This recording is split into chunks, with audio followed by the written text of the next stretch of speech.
वाल्मीकि दलित समाज में घर घर शिक्षा की लो प्रज्वलित करने वाले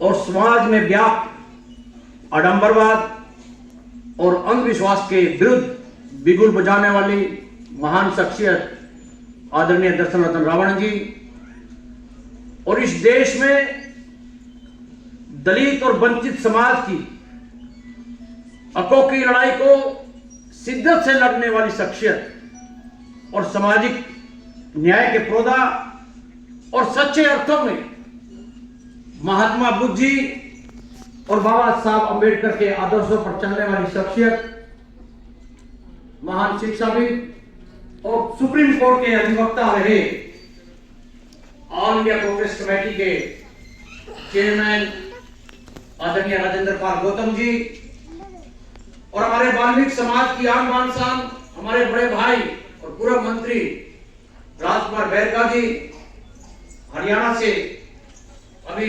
नवनिर्वाचित राज्यसभा सांसद भाई बौद्ध जी, और मंचासीन डिग्निटरीज और मेरे समक्ष वाल्मीकि समाज के भविष्य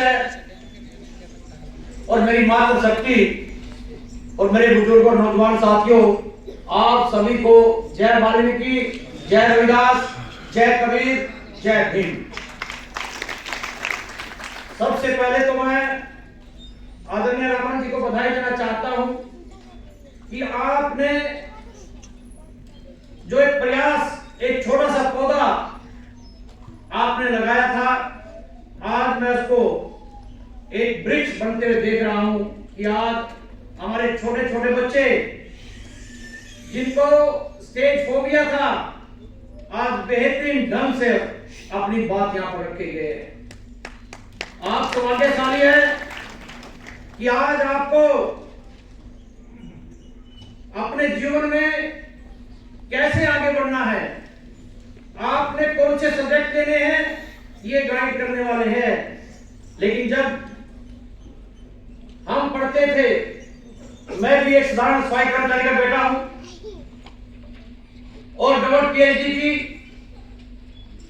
और सरकार में भगवान वाल्मीकि जो बाबा साहब अम्बेडकर के आशीर्वाद से 6 वर्ष हरियाणा लोक सेवा आयोग में काम करने का अवसर मिला, जहां से एसडीएम, डीएसपी, जजेस निकलते हैं, वहां पर मैं 6 साल रहा और मैंने वहां पर पहली बार हरियाणा के इतिहास में 2 रिजर्व कैटेगरी के बच्चे जनरल कास्ट में सिलेक्ट किए एज ए एसडीएम। उसमें 6 पोस्टें थी और हमारे 8 बच्चे दलित समाज के, जिसमें से कि 3 बच्चे वाल्मीकि समाज के लगे। ये एक बड़ी उपलब्धि थी उस समय। आज हमारे हरियाणा के अंदर वाल्मीकि समाज के 6 बच्चे जज हैं और सैकड़ों बच्चे एसपीओ और प्रोफेसर लगे हुए हैं। लेकिन आज आपके मध्य में एक ऐसी शख्सियत बैठी हुई है जिनसे आज इस मंच के माध्यम से मैं गुजारिश करना चाहता हूं आदरणीय गौतम जी को, कि मुझे जब पता लगा कि भाई राष्ट्रीय अध्यक्ष के रूप में इनका बनाया गया है, फिर बाद में इनके विचार सुने तो उनसे जुड़ाव हुआ, और तब मैंने हमारे समाज सुधारक और धर्मगुरु आदरणीय दर्शन रतन रावण जी से प्रार्थना की कि आपकी मंजिल और आदरणीय गौतम जी की मंजिल एक ही है। अगर आप दोनों एक साथ चलेंगे तो मुझे पूर्ण विश्वास है कि सामाजिक न्याय की लड़ाई हम सब आसानी से जीत लेंगे। आज हरियाणा के अंदर 62 यूनिवर्सिटी है और 62 यूनिवर्सिटी में से इन्होंने पिछले दिनों मात्र एक शेड्यूल कास्ट को वाइस चांसलर लगाया है। हमारा कोई रजिस्ट्रार नहीं, कोई वाइस चांसलर नहीं, और पिछले दिनों हरियाणा में एजी ऑफिस में, एडवोकेट जनरल के ऑफिस में deputy advocate general, additional advocate general और असिस्टेंट एडवोकेट जनरल नियुक्त होते हैं। दलित समाज से मात्र 6 बच्चे लगे आउट ऑफ 200। तो हम कहां खड़े हैं? ये ताली बजाने का नहीं, ये चिंतन का विषय है कि हम कहां हैं। और जितने बड़े संवैधानिक संस्थान हैं, चाहे वो कांग्रेस के राज में बने 2005 में, जब कांग्रेस ने हमारे संत शिरोमणि गुरु रविदास जी महाराज की उस वाणी को स्वीकार किया कि ऐसा चाहूं राज में जब मिले सबन को वन, छोट बड़े सब सम बसे रेदास रहे प्रसन्न। उस वाणी को चरित्रार्थ किया राइट टू फूड, भोजन का अधिकार देकर सबको भोजन का अधिकार दिया। लेकिन उसके लिए कमीशन बनाया गया है, right to food, right to service, right to information. लेकिन हमारे दलित समाज के वहां पर कोई मेंबर नहीं है। इतना बुरा हाल है। आज सारी संवैधानिक संस्थाओं पर आप सब बच्चे शिक्षित हैं, गूगल पर जाइए और चेक कीजिए कि क्यों, क्या कभी किसी ने चेक किया है कि सुप्रीम कोर्ट के एजी ऑफिस में दलित समाज के कितने बच्चे हैं? क्योंकि ये नहीं चाहते हमारा पूरा हक मिले, ये नहीं चाहते कि हाई कोर्ट में हमारे बच्चे जाए, सुप्रीम कोर्ट में हमारे लोग बैठे। आप देखिए लेटर एंट्री से इस सरकार ने बैकडोर से सेक्रेटरी रैंक के आईएएस अफसर नियुक्त कर दिए। कोई रिजर्वेशन नहीं है। हम लड़ रहे हैं कि दलित समाज को हक मिलना चाहिए, लेकिन ये लोग डायरेक्ट आईएएस लगा रहे बिना किसी एग्जाम के, बिना किसी रिजर्वेशन के। अब आप देखिए, एक छोटा सा एग्जाम्पल से बताता हूं आपको। पूरे देश में करीब 8000 यूनिवर्सिटी है और हर यूनिवर्सिटी में तकरीबन 100 के आसपास डिपार्टमेंट होते हैं, किसी में 50 डिपार्टमेंट भी है। और डिपार्टमेंट में क्या है, 4 असिस्टेंट प्रोफेसर, 2 एसोसिएट प्रोफेसर और 1 प्रोफेसर। चौथी पोस्ट किसकी है? शेड्यूल कास्ट के लिए रिजर्व है। 5वीं पोस्ट में कोई रिजर्वेशन नहीं, 6ठी पोस्ट में कोई नहीं, 7th में कोई नहीं और 8वीं पोस्ट है ही नहीं। तो हमारा रिजर्वेशन कितना हुआ? 7 में 1 पोस्ट, कितना हुआ? 6% हुआ है। कितना? 23%। तो ये लड़ाई है लड़ने की कि हमारा कितना शोषण है। तो राज्यसभा सांसद महोदय, ये बहुत से मुद्दे हैं कि right to food, right to service, right to information, और इन तमाम जो एजी ऑफिस है इसमें आरक्षण क्यों नहीं है? हमारे बच्चे पढ़ रहे हैं, हमारे बच्चे काबिल हैं। आज हरियाणा और पंजाब के अंदर जहां तक मुझे नॉलेज है, हमारे बहुत से बच्चे पढ़े लिखे हैं, एडवोकेट हैं, लेकिन बेचारों को कोई हाथ पकड़ने वाला नहीं है। आपकी भी यह जिम्मेदारी बनती है कि आपकी ताकत है ये जो मंच पर बैठे लोग हैं, और इनकी ताकत आप लोग हैं। अगर आप लोग इनके साथ जुड़ेंगे, इनका मजबूती से साथ देंगे, तो मैं आपको विश्वास दिलाता हूं कि आप सबको आपके हक मिलेंगे।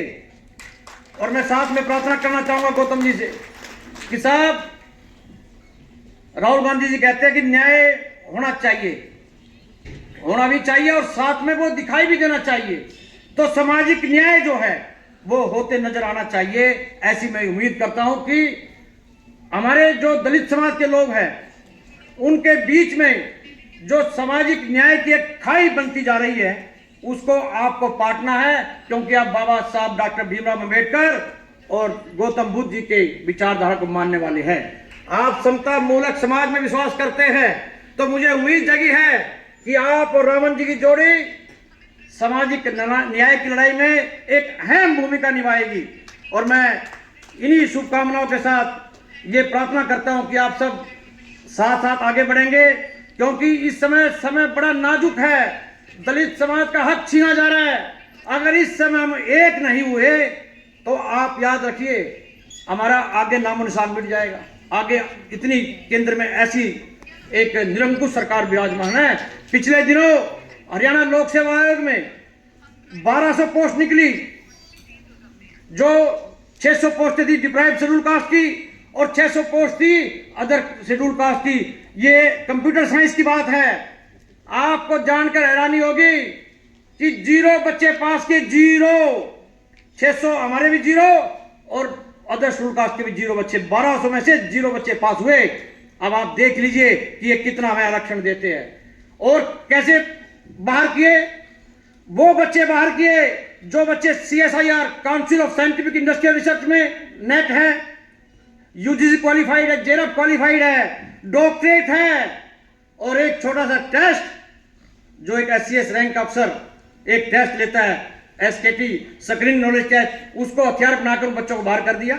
ये हालात है। और उसके बाद अगर कोई बच्चा गिर पड़कर 2-4 बच्चे अगर इंटरव्यू तक पहुंच जाते हैं तो एक ऐसा हथियार लेकर आए, NFSC not found suitable candidate. पिछले दिनों जुडिशरी में 19 पोस्ट निकली शेड्यूल कास्ट की, हमारे करीब 28 बच्चों ने पास किया। और कितने बच्चे रखे? 3 बच्चे रखे दलित समाज के, 16 पोस्टों पर NFS कर दिया। और पिछले दिनों अभी बता रहे थे हमारे एक साथी कि हरियाणा के अंदर अभी पोस्टें निकली थी लगभग सभी subject, political science, pub ad, सब सब्जेक्टों में। अगर 100 सीटें हैं तो बच्चे कितने पास किए? 8। और उन 8 में से भी 2 बच्चे रखे, बाकी NFS के जरिए बाहर कर दिए। तो आप चिंता मत कीजिए, आपकी लड़ाई हम सब जो मंच पर बैठे ये लड़ेंगे, लेकिन आप अपना और पराया पहचानिए कि कौन अपना और कौन पराया है, और कौन है जो दलित समाज को उनका हक दिला सकता है। क्योंकि बाबा साहब डॉक्टर भीमराव अंबेडकर को पहली बार कानून मंत्री किस सरकार ने बनाया? कांग्रेस सरकार में बने। तो मैं पुनः आप सबका धन्यवाद करता हूं। जय भीम, जय वाल्मीकि।